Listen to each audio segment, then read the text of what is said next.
A few weeks ago I was involved with a brainstorm. I was invited in for a day and a half, 2-day session with business in the community in Accenture to look at what is the responsible business agenda in the digital age, with all the automation we know coming, all the AI and all of this. How does that change the agenda for businesses in terms of sustainability and social responsibility? The session that I'm going to now is the launch of the outcome of that brainstorm. It's going to be really good.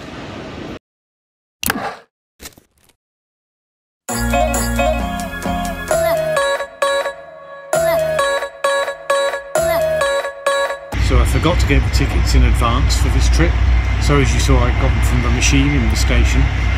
That's 2 levels of automation. I could have got them online, got the ticket sent to my mobile.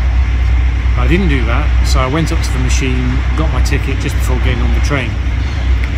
The ticket office in this is only open part-time because they don't really need a human being to sell tickets anymore.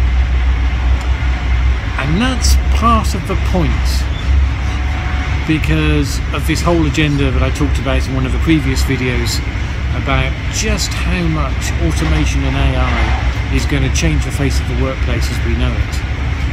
That on its own is a big agenda item for responsible businesses in this new digital era, but of course it's not the only one.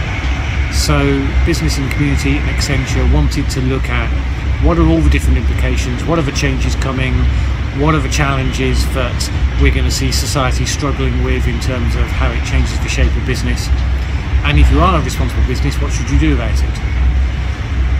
That's what we're going to be talking about.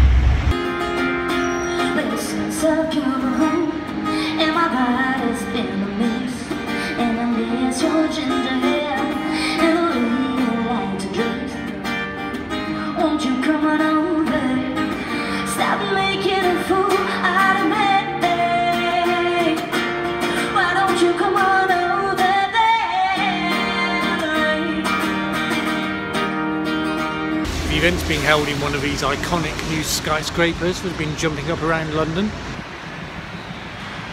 Not that one.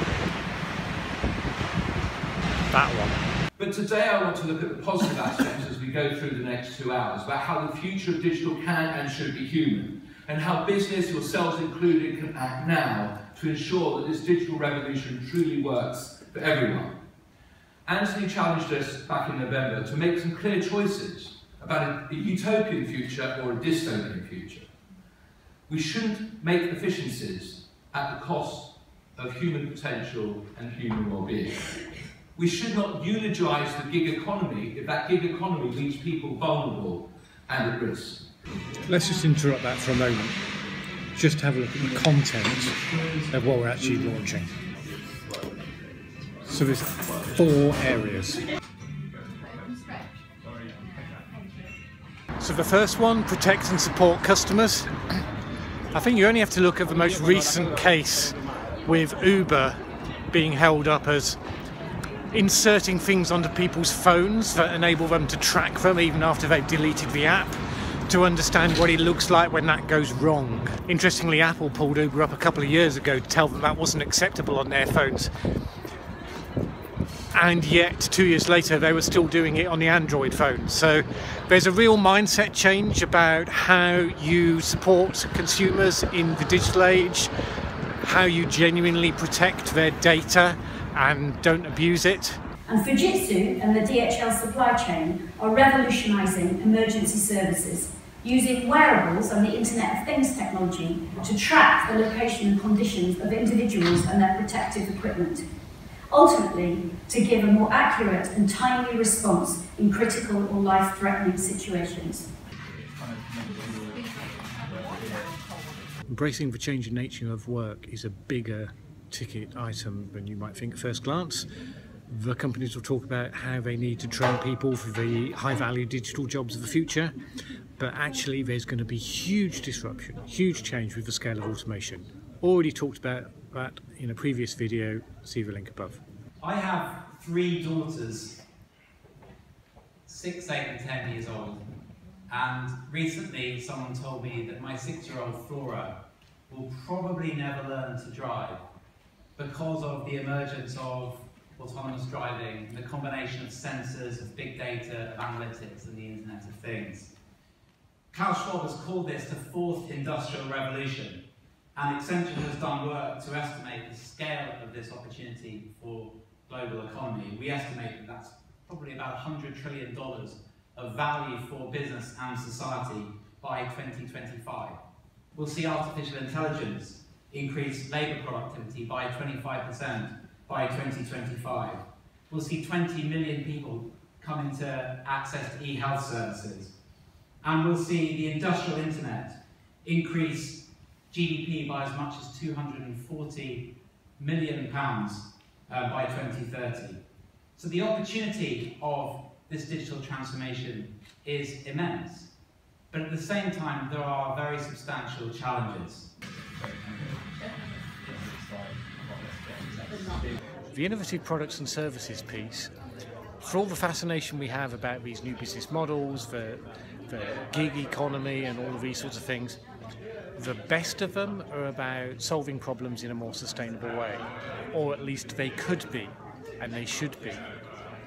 So how do we build into the excitement of the young entrepreneurs? How do we build into the exam question of what the new business models should be about? That question about social cohesion and sustainability. 3/4 of all of the taxes that are raised in our country come directly or indirectly from business. Corporation tax, national insurance, income tax on employees' wages, VAT, business rates, etc. The simple truth is, the stronger business, the more successful business, the better the economy that we can have.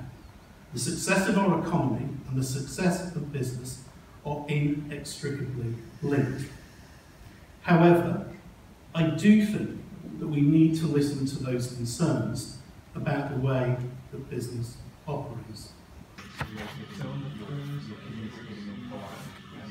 So the fourth one is really about how you get your supply chain to be as transparent as your own business.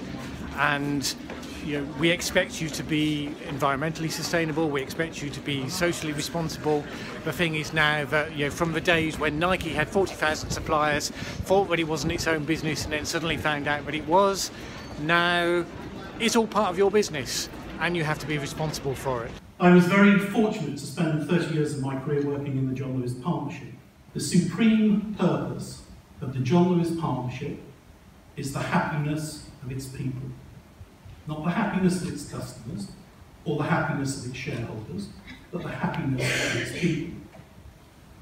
What Stephen Lewis set out almost 100 years ago was that if you put your people first, they will be more engaged in your company's success, they'll be more loyal, they will be happier. And as a consequence of that, your customers will get better service.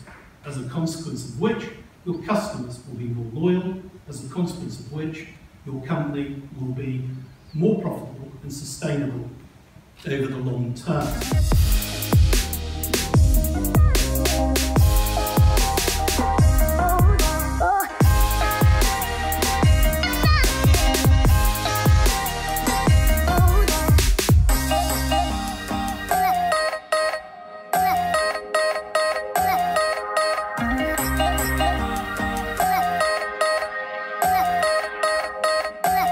So the event is finished, just having the inevitable drinks reception afterwards. Interesting mix of themes, impressive mix of speakers. I think most of the people here were on message already, but ultimately what this piece of work has done is it's framed the terms of reference for discussion that needs to happen with the wider mainstream business community and even the mainstream corporate responsibility community that hasn't really fully absorbed how big a challenge the digital agenda is actually going to be. At least that's my initial take on it.